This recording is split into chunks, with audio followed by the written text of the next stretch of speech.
Kak. Tutup pintu dulu. Kata mau podcast nih.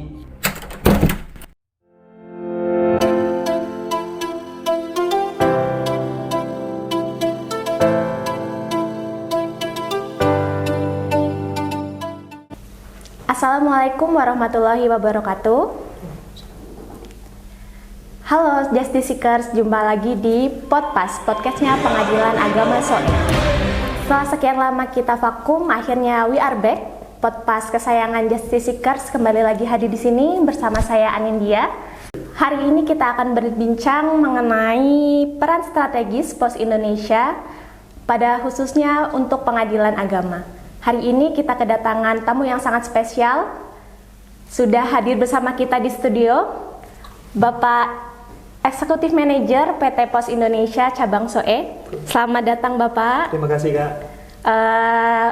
Boleh perkenalan dulu kepada Justice Seeker semua? Baik.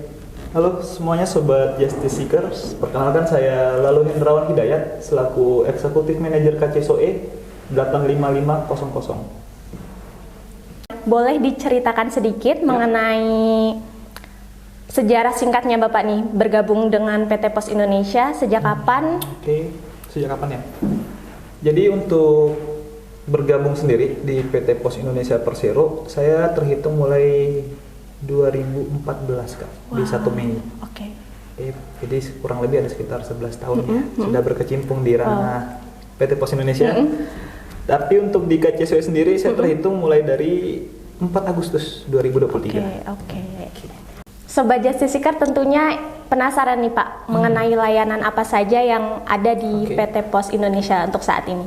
Oke, baik. Kalau untuk layanan ya di PT POS Indonesia Persero sendiri lumayan cukup banyak, sangat banyak layanan-layanan yang tersedia di kami. Mulai dari layanan surat menyurat, baik itu surat sendiri ataupun paket, ataupun dalam kuantitas ataupun volume yang lebih besar itu juga bisa di kami bisa layani ataupun handle. Kemudian ada layanan jasa keuangan. Jadi mungkin Sobat Justice Seeker belum tahu apa saja sih yang bisa dilakukan di PT POS Indonesia Persero itu transaksinya apa aja sih gitu kan. Jadi di kita tuh ada layanan jasa keuangan di mana ada istilahnya di POSPay.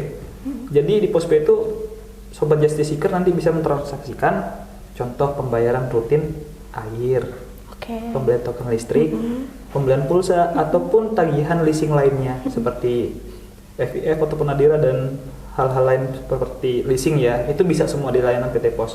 Bahkan ada yang terbaru nih Kak, sekedar spill ya untuk Sobat Justice Seeker semua, PT POS bisa bayar untuk nikah. Wow. Nah, jadi itu bisa melalui PT POS nanti. Jadi nanti Sobat Justice Seeker tinggal membawa sebuah kode FA ke petugas pos di loket kami, itu akan bisa ditransaksikan juga. Wah, cukup menarik ya Bapak. Ya, sekarang banyak banget pilihannya. Ya. Terus mengenai layanan pengiriman dokumen pada khususnya yang ditawarkan PT POS Indonesia itu ada apa saja Bapak? Oke, kalau untuk layanan sendiri ya, layanan yang surat menyurat ya, baik itu dokumen ataupun paket, itu kita ada beberapa produk unggulan seperti yang kita PKS-kan dengan pihak pengadilan agama ya, dalam hal ini dengan Mahkamah Agung. Itu ada pertama itu paket pos same day. Di mana paket pos same day itu H+0 Kak. Nah H+0 itu apa? Contoh kirim hari ini, diterimanya hari ini. Jadi nggak akan lewat hari berikutnya.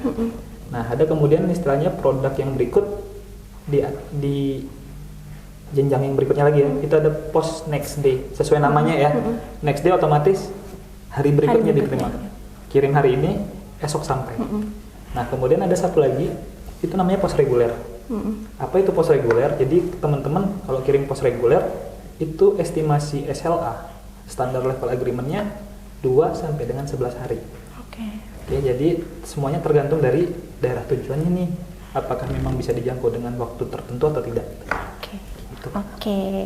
Baik Bapak, untuk POS Indonesia saat ini kebetulan sedang menjalin kerjasama dengan Mahkamah Agung untuk salah satunya layanan surat tercatat. Betul. Boleh Bapak sedikit jelaskan apa itu surat tercatat? Kalau surat tercatat itu sendiri Untuk surat tercatat itu layanan pengiriman surat, di mana itu dialamatkan kepada penerima, tapi juga disertai dengan tanda terima ataupun ada histori pengirimannya.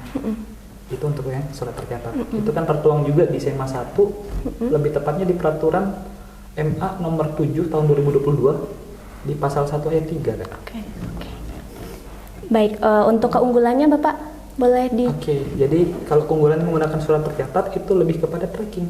Oke. Track and trace di mana dengan pihak MA khususnya dengan Pengadilan Agama di SOE itu kita ada sediakan dashboard Kak. Jadi dashboardnya itu seperti teman-teman ketahui, kalau untuk dashboard trackingnya lebih detail Kak. Jadi di situ di dalamnya itu ada airportnya, ada foto penerima yang tercantum, terus historical geotaggingnya ada semua. Jadi semuanya lebih real time, ada juga semua di situ. Seberapa real time kah? On time sekali. Oh iya. Hari ini kita update status langsung naik di sistem, nggak ke pending. Oke. Apa saja nih Pak jenis surat dari pengadilan yang biasanya dikirim melalui pos? Oke, biasanya kalau dari Pengadilan Agama SOE ya, itu ada beberapa produk yang sering dikirim. Itu pertama ada surat panggilan sidang, kemudian ada surat pemberitahuan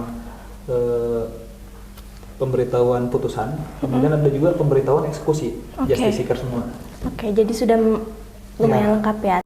Lalu bagaimana nih Pak alur dan prosedurnya surat dari pengadilan bisa sampai ke penerima?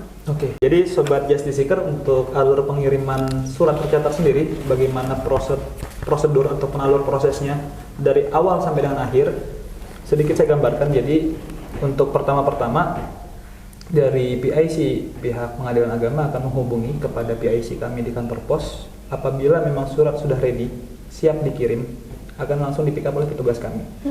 Yang kemudian itu akan melalui prosedur tahapan proses entry, di mana petugas kami di loket akan mengentry kiriman tersebut sampai dengan muncul resi.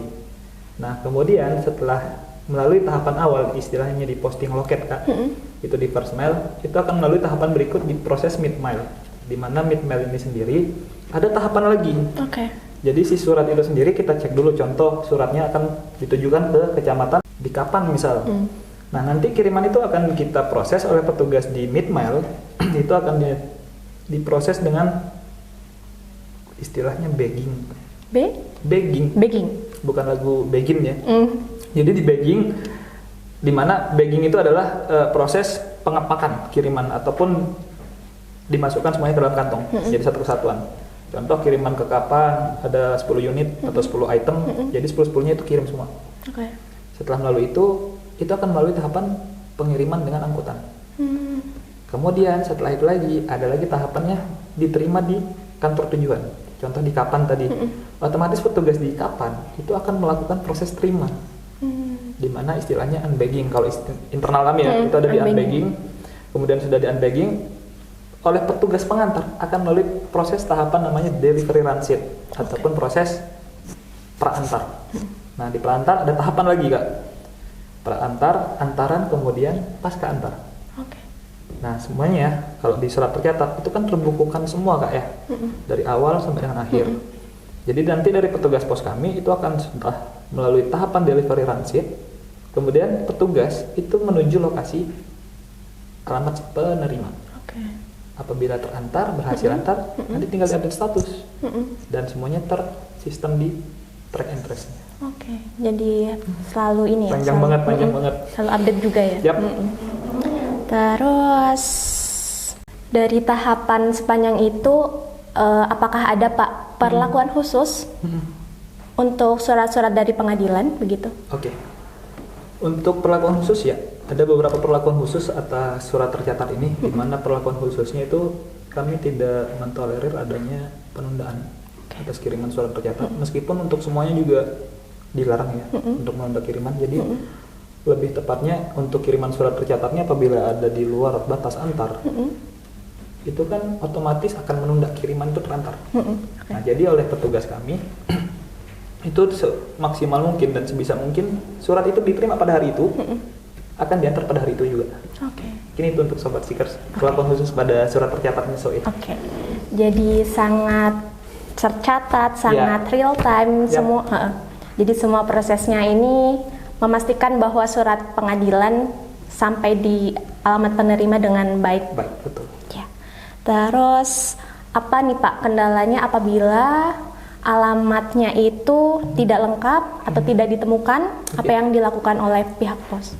Jadi terhadap kiriman surat tercatat yang alamat tidak ditemukan, terus pindah alamat ataupun tidak dikenal, itu kepada petugas pengantar kami nanti akan menuju kantor desa atau kelurahan untuk meminta keterangan pertama, apakah betul warga dari si penerima ini ada domisili di sana. Itu nanti mungkin ditemukan juga dengan surat pernyataan dari pihak desa atau kelurahan. Gitu. Itu apabila tidak ditemukan alamatnya. Lain hal kalau semisalnya surat itu ditolak oleh sang penerima. Bagaimana itu Pak? Kalau untuk prosedur ditolak ya, tahapan pertama kan kita harus update status juga nih si petugas di lokasi penerima ya, di alamat tujuan. Itu kita harus dokumentasi semua penerimanya, disertai juga dengan ada bukti kirimannya yang sudah dia pegang tapi itu ditolak, supaya nanti ada jelas histori pengirimannya seperti apa. Tapi kemudian juga harus kita terlah dengan stempel ditolak. Baru bisa kita retur ke kantor pengadilan agamanya sendiri. Berarti selalu ada catatan resmi. Ada catatan resmi. Ada catatan khusus juga. Betul. Apabila surat sudah sampai atau ditolak. Ada.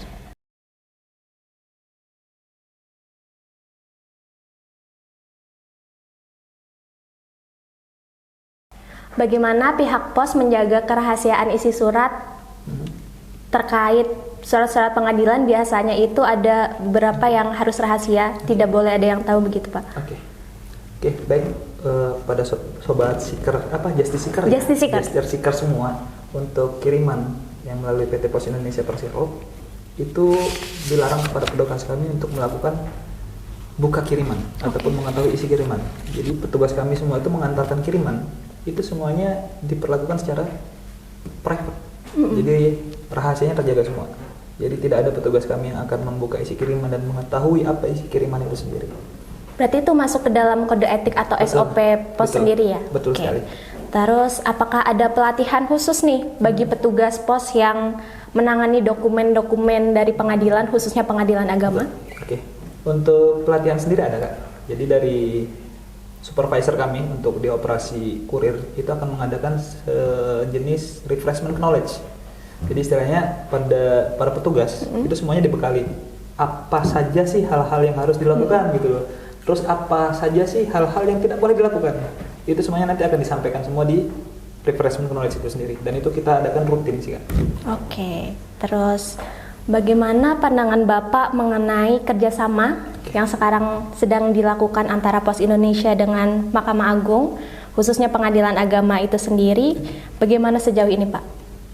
Dari kami pribadi Kak ya, memandang positif kerjasama yang sudah terjalin. Jadi harapannya ke depan kita bisa untuk menjadi memberi peradilan, memberikan ataupun sistem peradilan yang lebih efisien, akuntabel, dan lebih ramah masyarakat.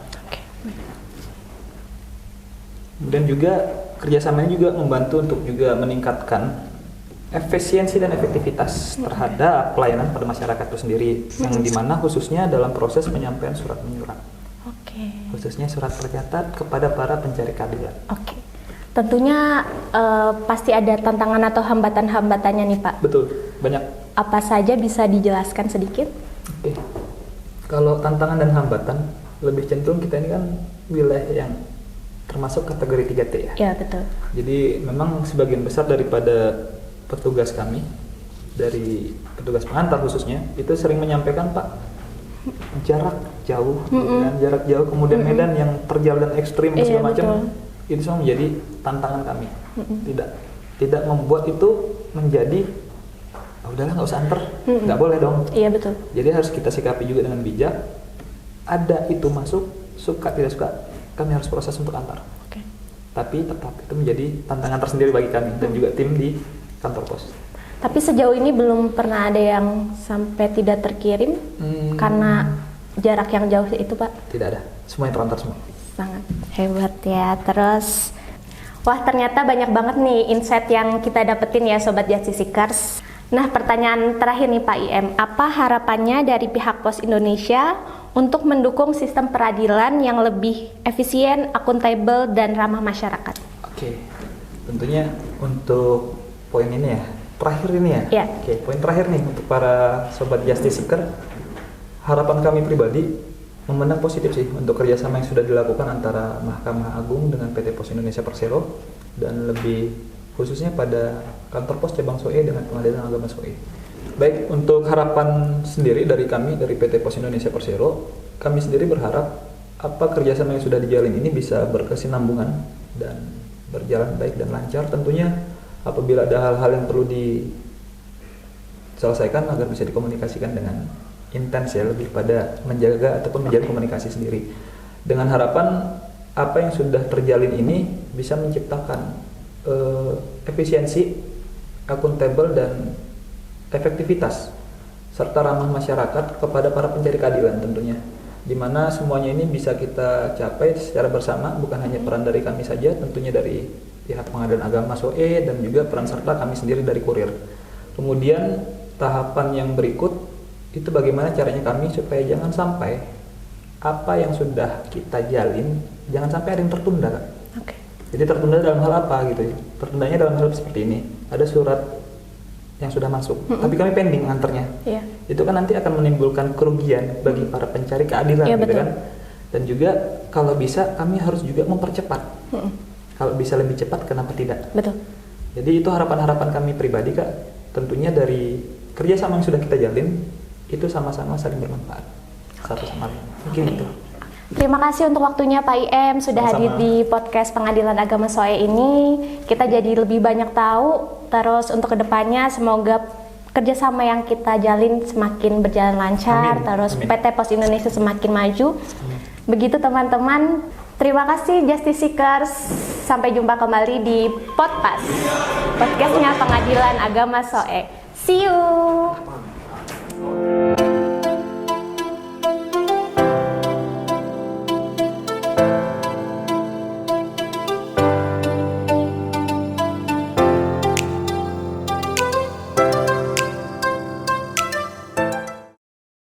Pengadilan Agama SOE bergerak cepat melayani masyarakat.